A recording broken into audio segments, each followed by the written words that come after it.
La Sociedad Española de Radiodifusión presenta... Ser... ¡Viva la radio! Podcast. Siempre. Las 7 de Hoy por Hoy. Ser Podcast. Hola, buenos días. Algo parece que se esté empezando a mover. Joe Biden ha abierto por primera vez la puerta a renunciar como candidato a la reelección si se lo aconseja un médico. Ha puesto esa condición. El presidente de Estados Unidos, que sigue intentando convencer a su partido de que él está en condiciones físicas y en condiciones mentales para afrontar esta campaña, dice ahora que podría considerar al menos la decisión de abandonar si es que fuera diagnosticado de alguna enfermedad. Si tuviera algún problema médico que surgiera, si los médicos vinieran y me dijeran tienes este problema y este otro, entonces lo consideraría.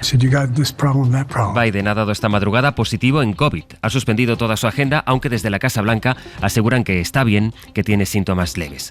Pero ya hay medios como ABC News o la CNN que están empezando a apuntar, por eso les decía que algo parece que se esté empezando a mover, a que Biden está ahora más receptivo a las críticas en privado. Y más receptivo, por tanto, a la idea de dar un paso atrás y que permita a otros candidatos presentarse en nombre del Partido Demócrata. He's being receptive, not as defiant as he is publicly. Talking about Vice President Kamala Harris, I'm told now he's asking questions saying, do you think Kamala can win? Incluso habría preguntado a los pesos pesados de su partido en el Capitolio si creen que su vicepresidenta, que Kamala Harris, podría llegar a ganar las elecciones. Gillian Ayala, buenos días. Hola, Sastre, muy buenos días. Esta es la primera vez que fuentes del partido ven este cambio de actitud en Biden, hasta ahora desafiante en público por las críticas de los suyos. La expresidenta del Congreso, Nancy Pelosi, según la CNN, le ha dicho en privado a Biden que está destruyendo las posibilidades de los demócratas de ganar estas elecciones. Y mientras en el partido de Biden sigue este debate sobre quién debe ser el candidato a las elecciones de noviembre, los republicanos continúan escenificando en Milwaukee su unidad en torno a Donald Trump y al ya su número 2, el también ultra J.D. Vance. Vance, que fue recibido con esta ovación por los republicanos antes de dar su primer discurso como candidato a vicepresidente, muy centrado en frenar la inmigración irregular. Ha sido a eso de las 5 de la madrugada hora española. Allí, en la Convención Republicana, sigue la enviada especial de la SER, Sara Canals. Buenos días. Buenos días. Sí, un discurso muy esperado ante la presencia otra noche de Donald Trump, que escuchaba muy atentamente las primeras palabras de su joven vicepresidente. J.D. Vance ha entrado en el estadio al son de la música country, vitoreado por delegados y seguidores, eufórico y sonriente, para dirigirse por primera vez a la población y aceptar oficialmente la nominación de Donald Trump. También ha defendido una política migratoria mucho más estricta. And then the Democrats flooded this country with millions of illegal aliens. Atacando a los demócratas por inundar al país de inmigrantes ilegales, o ha bromeado sobre el hecho de que su abuela tuviera 19 armas en casa. Y todo ello ante un público completamente entregado. La traca final la tendremos mañana con el discurso oficial de aceptación de la nominación de Donald Trump, que será además la primera vez que le escuchemos tras su intento de asesinato. La otra imagen internacional de la mañana será en Estrasburgo, en la sede del Parlamento Europeo, donde Ursula von der Leyen espera ser reelegida en este pleno presidenta de la Comisión Europea.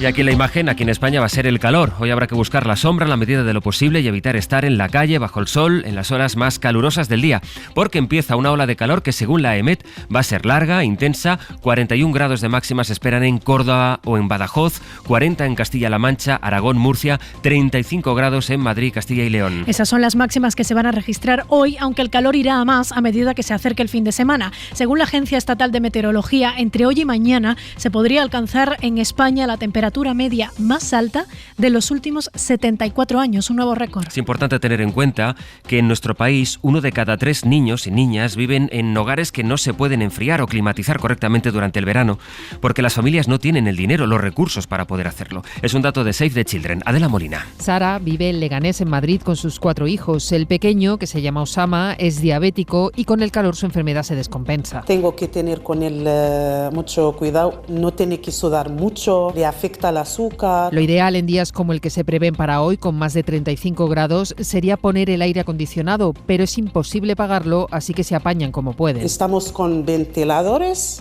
bajamos las persianas para que se quede la casa un poco fresquita, bañar a los niños cada rato. Como Sara y sus hijos, un 34% de las familias en España no pueden climatizar su casa en verano, un problema que la ONG Save the Children recuerda que afecta más a los niños y que se agravará por los efectos del cambio climático. Diego Santamaría es experto en pobreza de la ONG. Los efectos de este calor se notan en la calidad de su descanso, en la calidad de su ocio, lo que puede repercutir en aumentar unos riesgos ya muy elevados en términos de salud y de rendimiento escolar. La organización pide medidas públicas que ayuden a paliar los efectos de las altas temperaturas y readaptar los espacios, empezando por las viviendas, para que niños y niñas vivan en un ambiente saludable. Es jueves 18 de julio.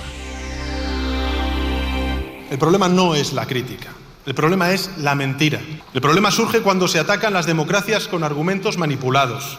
El problema es cuando esas mentiras se vierten a la opinión pública. Si los medios de comunicación publican lo que a usted le gusta leer, ver y escuchar, entonces merecen toda la inversión del Estado. Si publican lo que a usted le molesta, entonces merecen todo el castigo del Estado. La verdad es que hay que tener cuajo aquí para dar lecciones de control de medios de comunicación. Porque su historial al frente de la Xunta de Galicia ha sido laminar la libertad. Usted está destilando odio. Fue tenso, como escuchan, ese debate que vimos ayer en el Congreso después de la comparecencia de Pedro Sánchez para presentar lo que ha llamado el Gobierno Plan de Regeneración Democrática.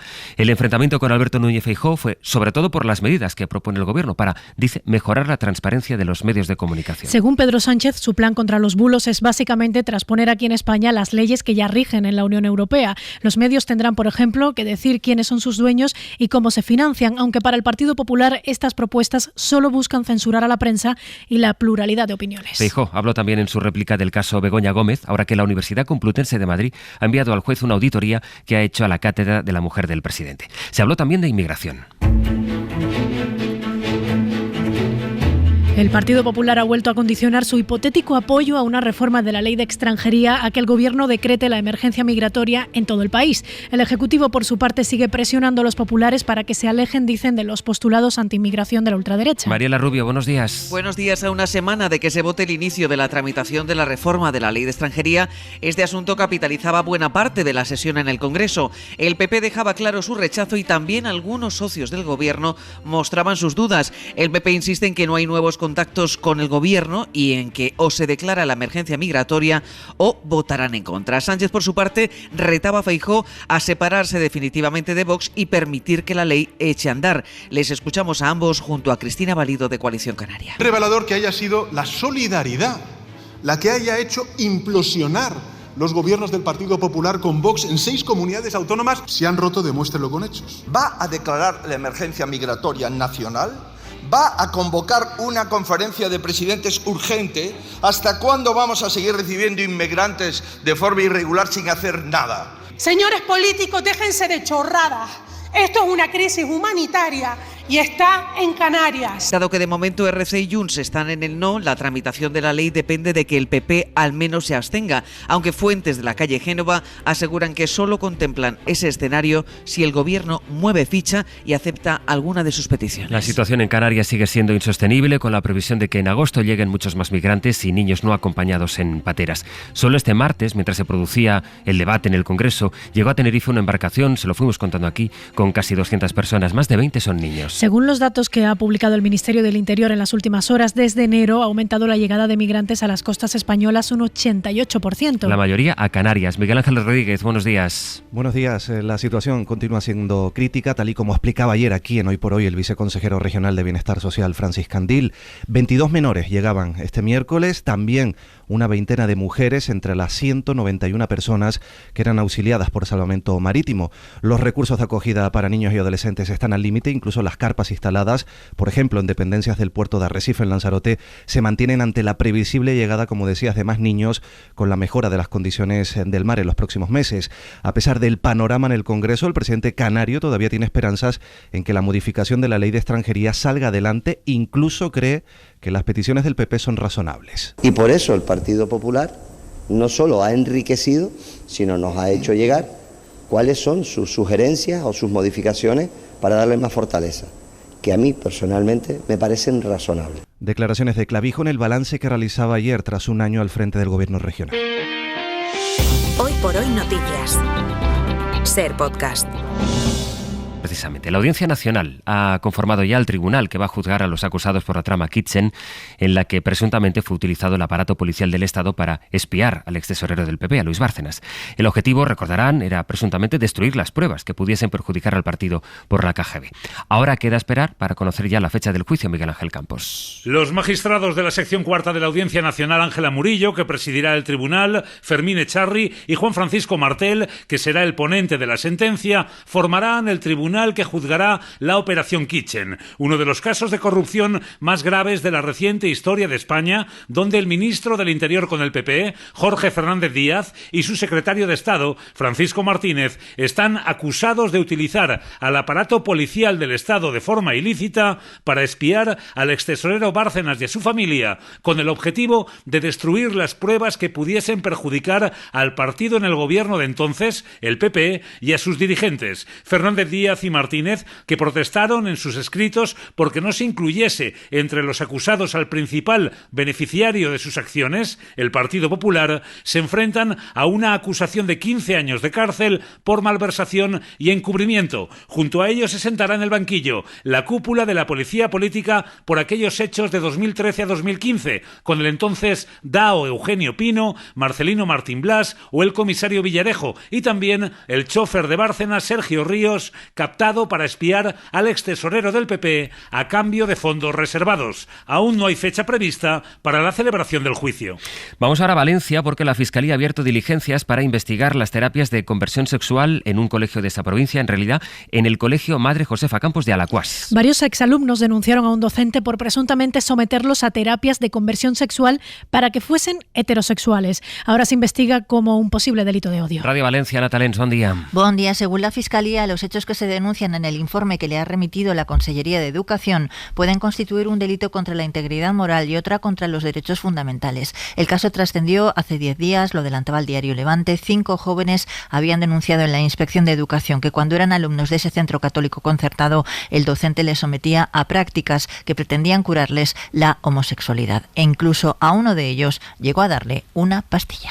Hoy el puerto de Barcelona presenta sus resultados del primer semestre. Lo hace con una nueva amenaza, según sus responsables, porque las grandes navieras se estarían replanteando hacer escala en Barcelona y en otras ciudades de España por las manifestaciones contra el turismo. Oriol Soler. La escena de manifestantes rociando con pistolas de agua a turistas en Barcelona, que se viralizó en la BBC, ha puesto en alerta al sector de los cruceros, que sabe que tiene un perfil de cliente muy concreto. Muy conservador. Estamos hablando de gente de un perfil mayor, quieren sustos y malos tragos los mínimos. Así lo cuenta el director de la patronal Cruise Lines International en España, Alfredo Serrano, que advierte que las grandes empresas de cruceros tienen en cuenta muchos factores para decidir sus escalas. Es un proceso complejo que incorpora muchísimos factores. Este puede ser uno negativo, que antes no existía y que en un momento dado puede hacer decantar la balanza. La patronal confía en que se trate de hechos aislados y pide no señalar solo a los cruceros como causantes de los problemas que arrastra el turismo. El repaso por las emisoras de esta mañana lo hacemos en Bilbao con Óscar Gómez. Hola, Óscar, egunon. ¿Qué tal, José Luis? Egunon. Y en Toledo, Daniel Rodríguez. Dani, ¿qué tal? Buenos días. Buenos días. Bueno, Daniel, habéis hablado con una mujer, una toledana, que ha visto las 4 Eurocopas de España. Un toledano de casi toledano. 90 años, Eustasio Fernández, un vecino de la localidad de Mora, auténtico apasionado del fútbol que se acuerda perfectamente de aquel gol de Marcelino que nos dio la primera Eurocopa en 1964 ante la Unión Soviética. Pero fíjate, Sastre, dice que este último título le ha emocionado especialmente. Yo he visto las 4 Eurocopas, bueno, fenomenal. Ya cuando sacó el partido hasta lloré. Yo es que lloro enseguida, pero vamos, que me emocione mucho. Bueno, el caso es que Eustasio sabe mucho de fútbol y es muy del Atlético de Madrid, a los que se llevaría a sus jugadores favoritos de esta selección. Iba por, me costaran o que me costaran, a por el Lamine ese y a por el Nico Williams. No lo traía yo al Atleti, pero vamos, de cabeza. Bueno, pues que tome nota Enrique Cerezo y el Cholo Simeone. En Euskadi, Óscar, el uso de drones que ha permitido descubrir un circo romano con capacidad para 5.000 personas en el yacimiento arqueológico de Iruña Velella de Álava. Pues sí, es una noticia que hemos contado esta semana aquí en Cadena SER Euskadi. Es un importante descubrimiento arqueológico que se ha hecho a vista de pájaro por la Diputación Alavesa y la empresa Archicus en este yacimiento arqueológico de Iruña-Velella. Con estos drones y tecnología LIDAR de georradar se ha detectado una estructura que había pasado desapercibida hasta ahora y que corresponde a un circo romano de nada menos que 280 metros de longitud por 72 metros de ancho, que está prácticamente enterrado, pero que los investigadores creen que tendría capacidad para 5.000 personas. Allí se habían hecho, por ejemplo, carreras de cuadrigas. Es el tercer circo romano que se descubre en el norte de la península, según el investigador Javier Ordoño. En este caso estamos viendo un circo que es único porque conserva el trazado en toda su extensión, ¿no? No sabemos todavía cómo se conserva en el subsuelo, qué estructuras se conservan, si solamente las cimentaciones, y lo que vemos igual son arranques de muros, etcétera, pero es que tenemos un circo que se ve a la perfección. Y esto es único en la mitad norte peninsular. Bueno, pues además del circo se han descubierto también bastantes estructuras urbanas, incluso grandes áreas residenciales, y se está reevaluando este yacimiento. Se cree ahora que no era una ciudad provinciana, sino que era una ciudad romana bastante importante en la época. Una campaña de concienciación de personas que han sufrido accidentes de tráfico que hablan, Dani, a otros conductores, ¿no? Sí, la campaña se llama No corras, no bebas, no cambies de ruedas. La desarrollan ASPAIM y la Dirección General de Tráfico. Personas que han sufrido accidentes de tráfico tratan de concienciar a otras. Es el caso de Mamen, de Toledo. Pero bueno, yo era un cinturón de seguridad, no le llevaba, salí despedida y yo no recuerdo absolutamente nada. Tengo una lesión medular a la altura de la dorsal 5, o sea, justo por debajo del pecho, completa, con lo cual no tengo ni movilidad ni sensibilidad. Campaña que se desarrolla en 20 provincias del país. Un dato que dan desde ASPAIM Castilla-La Mancha: durante el pasado año, más de 200 personas tuvieron que ser ingresadas en el Hospital Nacional de Parapléjicos de Toledo por lesiones medulares producidas por accidentes de tráfico. Es especialmente interesante insistir en mensajes así en estas fechas en las que cogemos tanto el coche y nos vamos en la carretera. Óscar, Daniel, gracias. Buen día. Buen día. Agur, buenos días. La recomendación cultural que les hacemos esta mañana es sobre todo para los que tengan curiosidad por el mundo de la moda o por uno de los diseñadores más influyentes y creativos de este siglo. Nos lo cuenta Pepa Blanes. Hemos visto la serie de Balenciaga, la serie de Christian Dior y 2 películas sobre Saint Laurent. Algo tiene la moda para que las plataformas no paren de hacer ficciones sobre los modistos más famosos. Hoy tenemos nueva serie que les recomendamos sobre uno de sus artistas de la alta costura, Karl Lagerfeld. Qu'est-ce qui fout là le teuton? Quand t'as pas de talent, tu viens pomper celui des autres. El modisto alemán, al que apelaban el Kaiser de la moda, era todo un personaje, mordaz en sus comentarios, brillante en su trabajo y ecléctico en cómo iba vestido. Esta serie que llega a Disney nos parece interesante por cómo trata el enfrentamiento entre el artista y el empresario que le hizo la vida imposible y cómo consiguió salir a flote y convertirse en lo que más odiaba. A Karl Lagerfeld le interpreta el actor catalán y alemán Daniel Brühl. Son las contradicciones lo que más me interesa en el ser humano, ¿no? Son los polos opuestos, son los extremos y Karl Lagerfeld fue un regalo de papel para un actor porque él era tantas cosas a la vez, ¿no? Lo más curioso de la serie es sin duda el retrato de una época, la del SIDA dentro del mundo de la moda y de la élite parisina, pero también es una oda a la creación artística. Para no perderte ningún episodio, síguenos en la aplicación o la web de la SER, Podium Podcast o tu plataforma de audio favorita.